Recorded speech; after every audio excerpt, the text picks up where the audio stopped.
What does it mean to be, kind of pro-woman? What does it mean to fight for women and women's rights today? Yeah, the whole traditional art market and how they price stuff is ridiculous. But a one-way ticket to Colorado, never been here before, didn't have any friends, didn't have any family, and just left. I mean, if you had a dream to do something when you were younger and you haven't done it yet, it doesn't mean the dream is over, right? Like, you should just jump in and do it.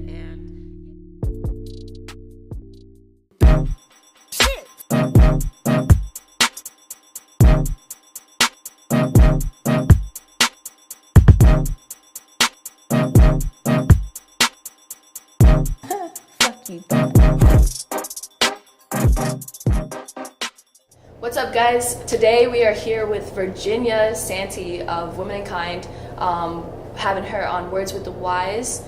She's very wise. I'm excited to get you guys acquainted. So tell us about yourself, Virginia. Well, thanks so much for having me here on Words with the Wise and for being here at Womankind. I am a researcher and social scientist by training. That means that I've gone to school forever. Yeah. And I have a Ph.D. in strategic communication and women's leadership. So that's always been a really big part of my life, is how can I conduct research around women in leadership and women in the workplace. And I have always loved that work, been really passionate about it, and done a lot of publishing in that area, but have also transitioned to entrepreneurship.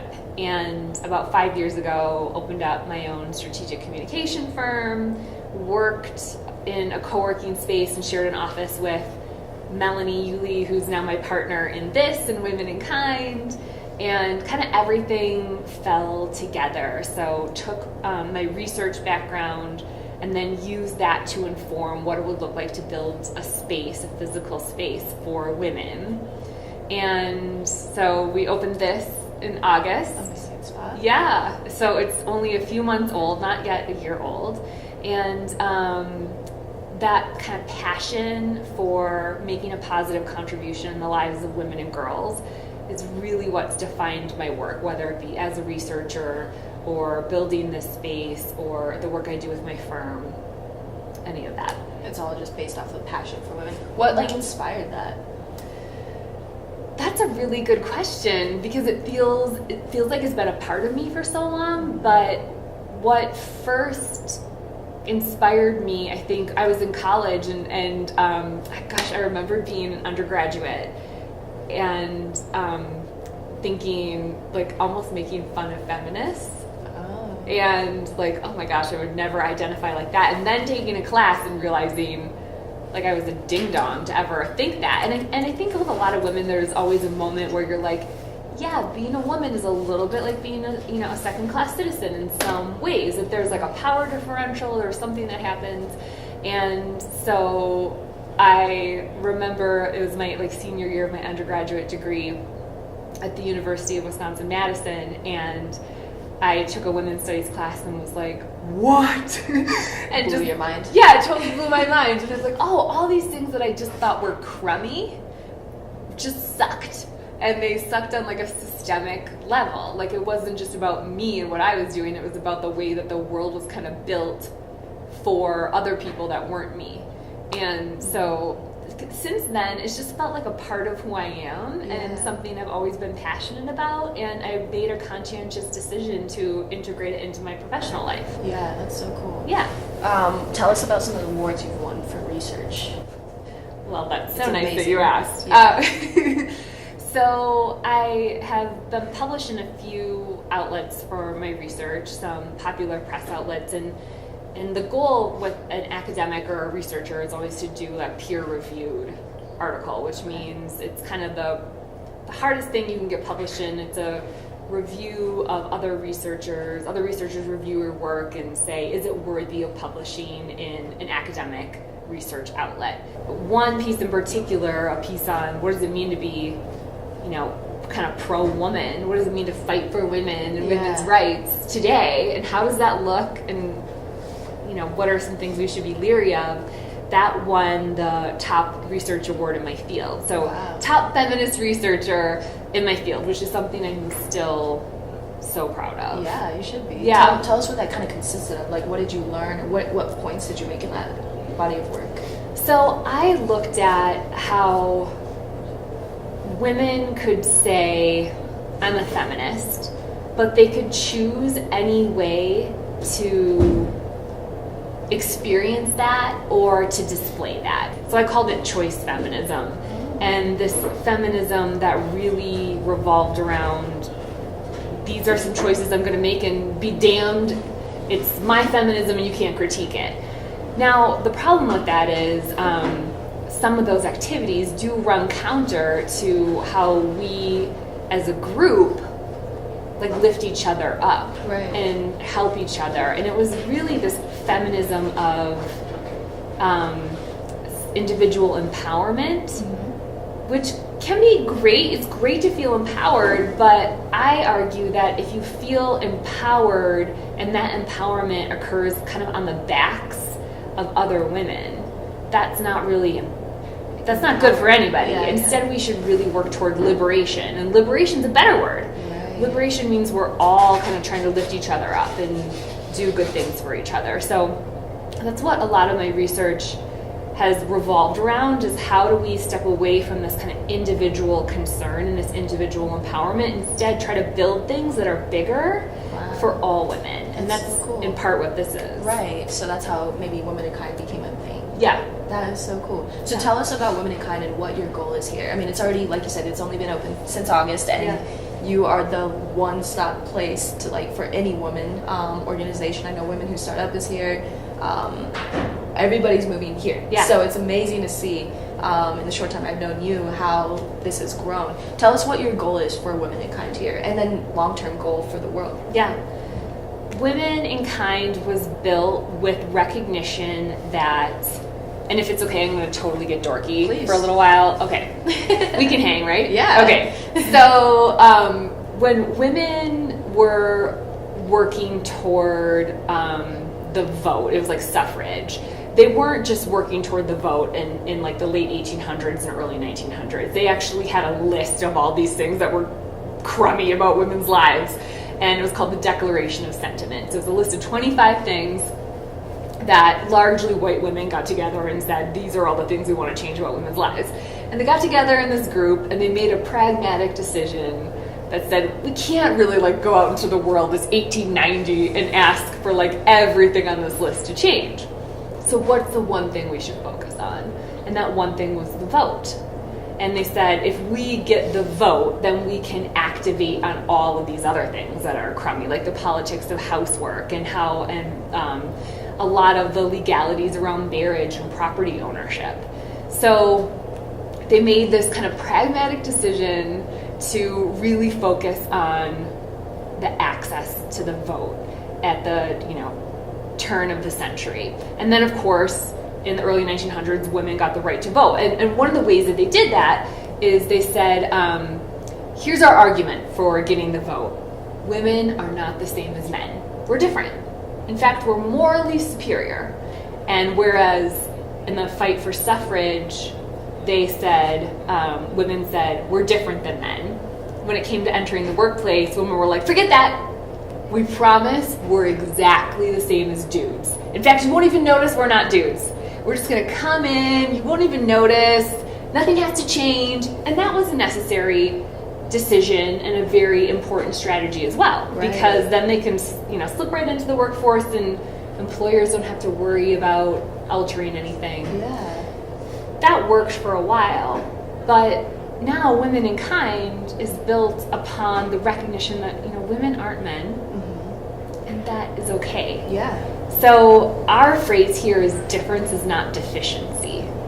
That you can be different, but it doesn't mean you're less than. Right. It in fact means you might offer something really interesting, and how can we build a place that recognizes difference, values it, and places enough value in women to say, if you've got a pain point, you have to care for kids or care for elderly parents, how can we build in some way to support you and help you with that pain point in this building rather than place it on your shoulders? Wow.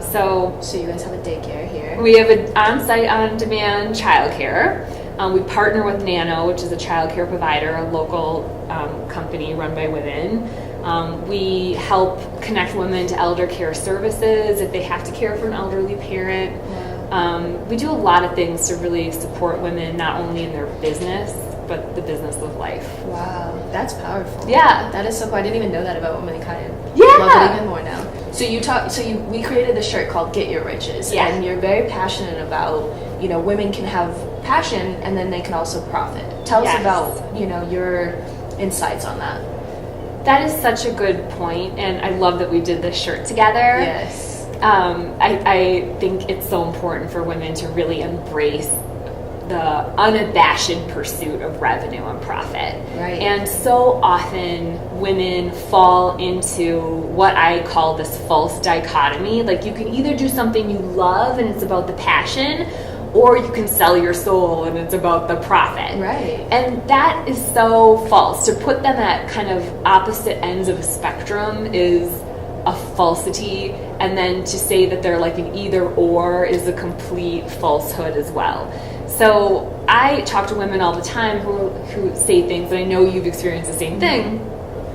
I don't know, I love it, and it's about how much I love it, and as long as I'm doing what I love. That was me for the last 6 years. Yes! Yeah. And we do that to ourselves. We tell the story like, it's okay if I'm not getting paid, or it's okay that it almost gives you an excuse not to ask for what you're worth. Right. How did you transition into that? Because I know you're very passionate about women and rights and stuff, and then you also make a great living.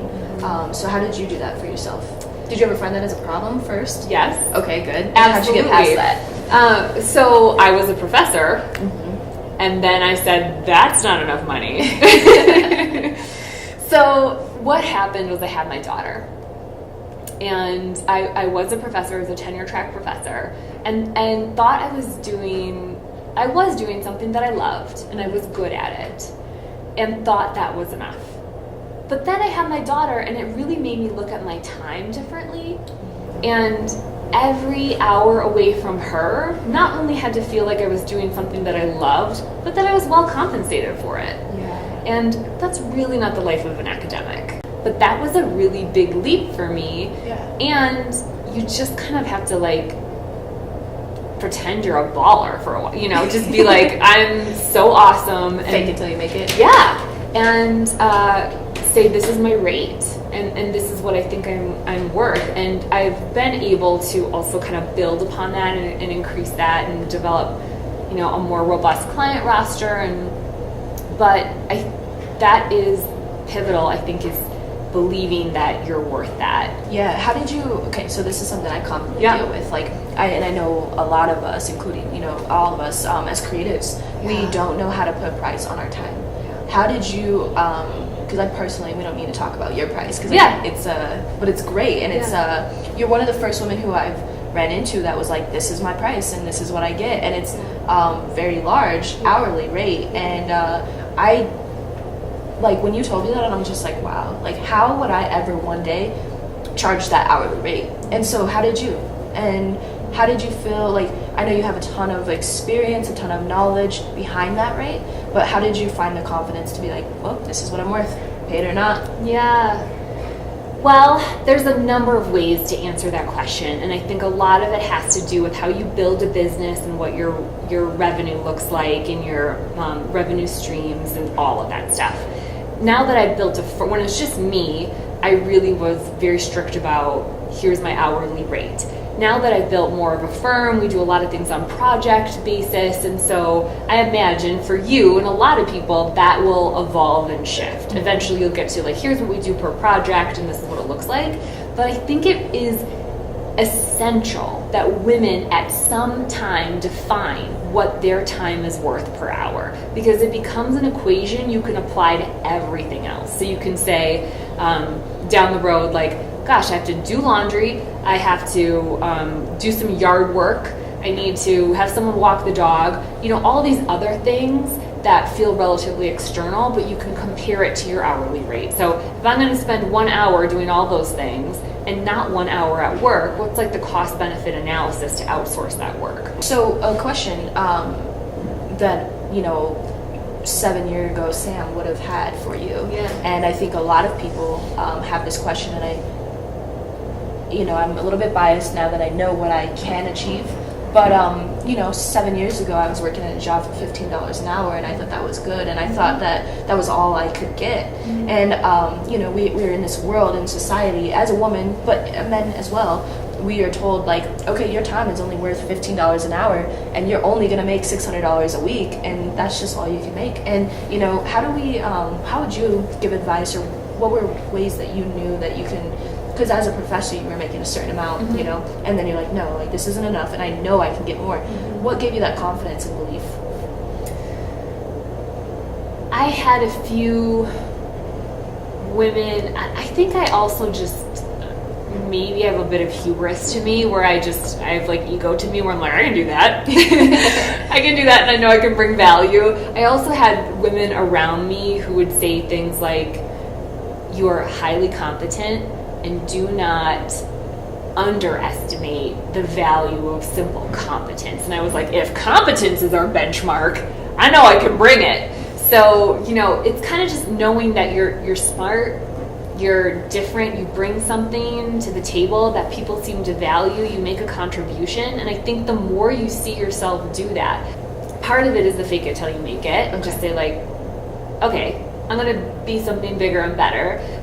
But part of it is also saying, if this is the benchmark, if I'm looking around and I'm seeing everyone here, and I know I'm always here, right?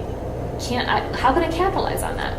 And go outside of these boundaries, and so that could be an opportunity to create your own business or work, somehow, some way for more money. Yeah. I love that. Well, and I don't think we encourage women enough to, and I don't know if ego is the right. It might just be feel assertive about yourself, confidence. But we're as women, we so downplay all of those things. We do. We downplay our whole entire being. Yes, all the time. And I think it's, you and I have been on panels together, and we've talked about this before, about like, I don't believe in the humble brag. Right. I just believe in the all out brag. Right. Tell us about that. Just brag. What made you feel like, because I feel like that, like we as women are like, oh no, like even, I know I catch myself all the time. People are like, oh, and then I'm just like, no, because it's like, it's kind of, it feels good, but it feels wrong, which is weird, right? So like, how do we move past that and feel safe and just able to brag about ourselves? Yeah. I used to be like, and I have my Ph.D. Right. Oh my God. Now I'm like, and I have my Ph.D. And I'll get introduced at, speaking engagements or events. And if that's not mentioned in my bio, which is crazy because it's, It's first thing. It's first thing. I'll be like, and I have my Ph.D. So I know you're passionate about recruiting minorities for different non-traditional fields and women in general. Tell us about I think you won an award for that, or I did you did some research? Yeah, I did some research and helped an organization win a large grant award for that work when I was a research fellow for the Colorado Coalition for Gender and Information Technology when I was a doctoral student. So it was a while ago, but we really looked at how we could get more women and underrepresented minorities into IT positions, to tech positions. Okay. For a few reasons. One is for every 17 open positions in technology in our country, there's one person to fill.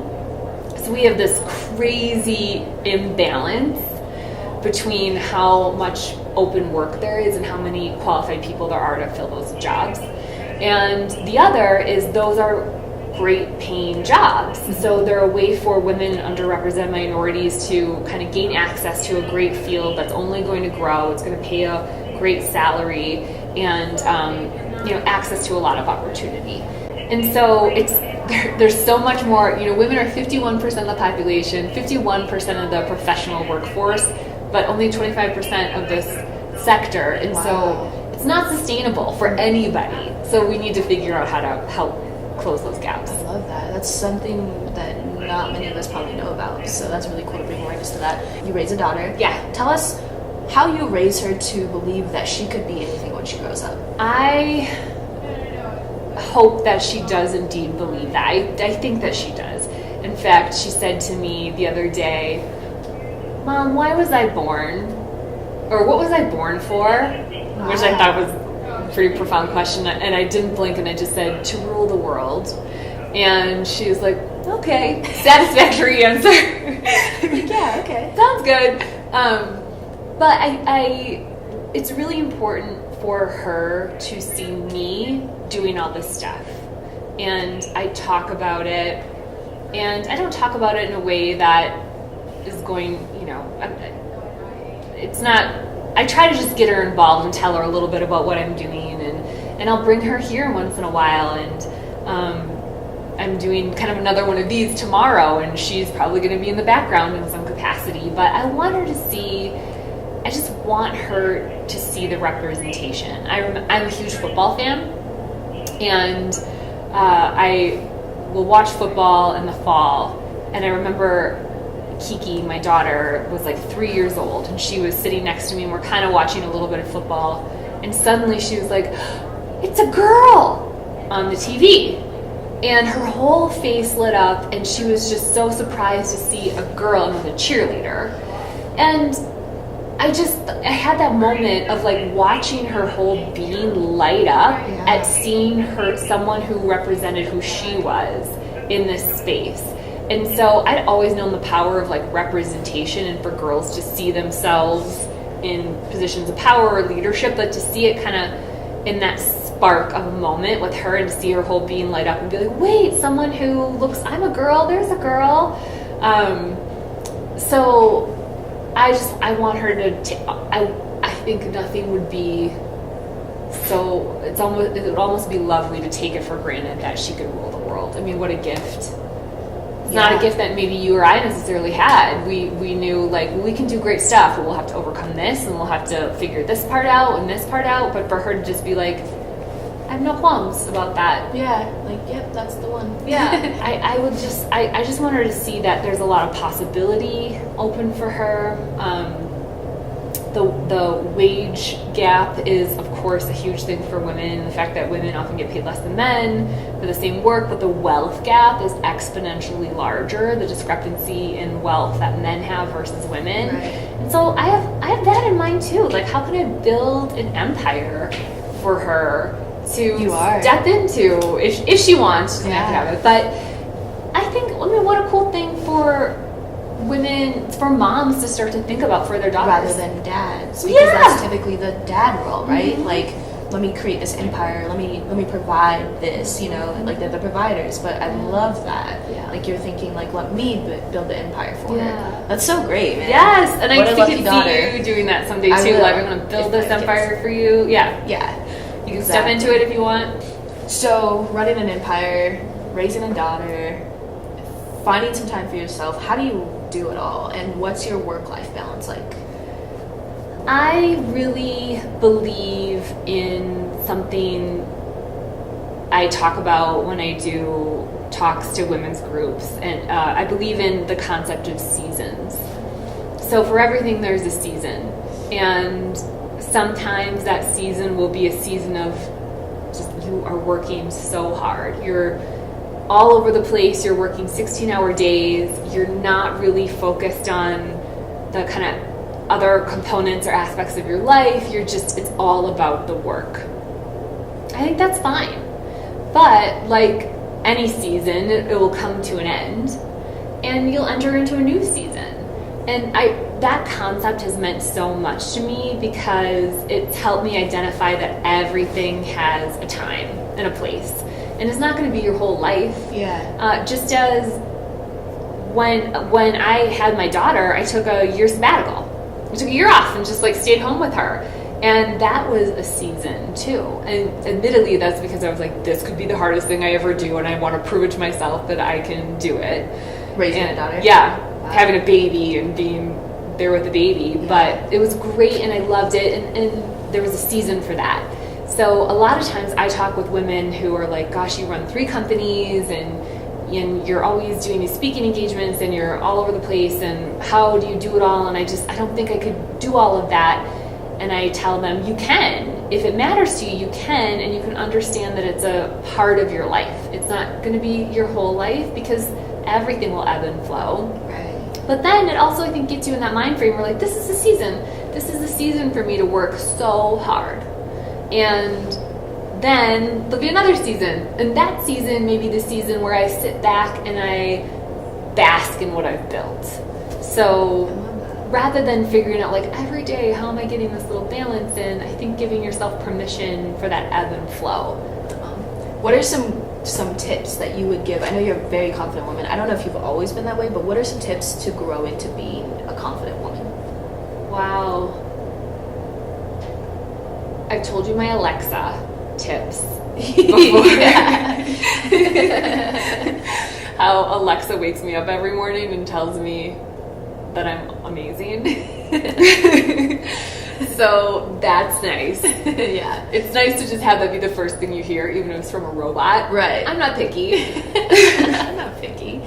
Human, robot, Yeah, whatever. so no, I think I bring that up because I think you also, it's just a funny thing, and I love talking to people about how much I love Alexa. But I don't know. I grew up with parents who were just like, of course you can do anything you want. I think I've told you before that if I called them and was like, I'm running for president tomorrow, they'd be like, we knew it! And of course you'll win! Like, no sense of... Oh, that's awesome. It's just a default into blind optimism. Yeah. But I think you need that from someone in your life. Most definitely. And if it's not your parents, then are you getting it from a friend? Or and you can have people play an array of roles where you're like, you're the friend who's a skeptic, but you're the friend who just thinks I can do anything. Yeah. No questions asked. So I that might be a useful tool into building confidence. Also, setting yourself up for success. There's nothing that can help you build confidence like having success, and it can be a series of small successes or bigger things, but setting some benchmarks for yourself and then achieving them, you're like, wow, yes, I can do this, and it feels really good. We've talked about failure a lot, and I remember the first time you asked me about failure, and I was like, I don't know, have I experienced a lot of failure? And the answer is certainly yes, but the fact that I can't recall it, really, I think it's just the way that I tell it to myself. It's like, well, I don't know, that felt like how it was supposed to go. Because then I did this as a result, and it helped me shift and pivot in this way. So you always look at failure as a win, because it really is, unless you're not learning something, right? Yeah. I just haven't... I have moments where it's felt like a failure in the moment, but then I repackage that story. I retell that story in some way. That's so key. Like, no one can bury his or her head in the sand. That would be silly. It'd be silly if, when your mom got sick, for you to just bury your head in the sand and be like, this is not happening, it's going to be fine. There's a nice mix somewhere in there where, and I call it being a pragmatic optimist. So you're an optimist, but you can't just go forth blindly and be like, everything's going to be fine. It has to be, everything's going to be okay. But it's because I can rely on myself. I'm prepared. I'm ready to capitalize on opportunity. I've put support mechanisms in place that I can draw from. Like, that's why it's going to be okay.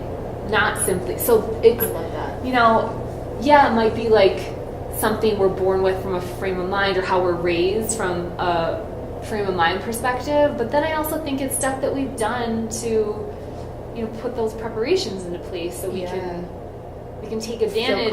And take advantage of, like, okay, I am feeling optimistic, but it's because I've done all these things that enable me to feel optimistic. Yeah, I love that. Yeah. That's great.